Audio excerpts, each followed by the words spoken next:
160 anni sono una bella storia, lunga, una storia che in realtà è quella d'Italia, accompagnato a quella d'Italia. Quelle cose italiane, la storia del nostro paese, per molti aspetti, e anche quelle storie di Poste Italiane una espressione del costume e della cultura del nostro paese. Poc'anzi Alberto Angela ci ha mostrato, ci ha sottolineato alcuni oggetti, l'indicazione di quella stazione da campo della posta per il fronte, della posta militare, è uno dei tanti esempi, ma forse il più commovente, perché in quei periodi, in quelle stagioni, quel servizio ha rappresentato un sostegno per la nazione, un sostegno di chi era in trincea per gli orrori della guerra e un sostegno per chi da lontano era in angoscia per le sorti di chi era al fronte. Aver accompagnato le varie stagioni il nostro paese è davvero un capitale prezioso per il quale va ringraziato Poste Italiane. Poc'anzi la Presidente ha sottolineato che l'azienda ha accompagnato le trasformazioni economiche e sociali del nostro paese.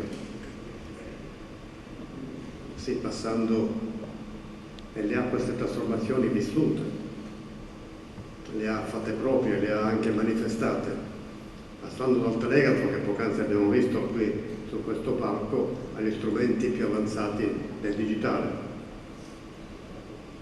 L'amministratore Delfante poc'anzi ci ha sottolineato la capillarità dell'azienda. Abbiamo visto i numeri che ben conosciamo d'altronde. La capillarità e la spinta all'ammodernamento, alla modernità, non soltanto all'interno dell'azienda, ma anche nei confronti dell'utenza, perché gli utenti si avvicinino utilizzando gli strumenti moderni. È un grande contributo e poc'anzi il Ministro Giorgetti ha richiamato, con il richiamo al Piano Nazionale di Ripresa e Resilienza, ha richiamato il progetto Polis, che ho parlato anche da DIP, lo sportello unico per i servizi pubblici per tutti i comuni, particolarmente a garanzia dei piccoli centri.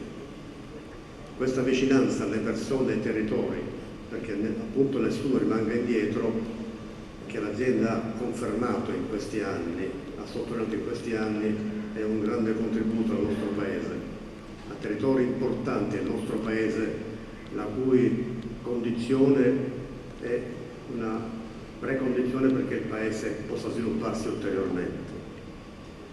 Grazie per tutto questo, grazie a Poste Italiane per questa storia, grazie per l'attività di questa stagione, grazie per l'impegno in futuro. Auguri.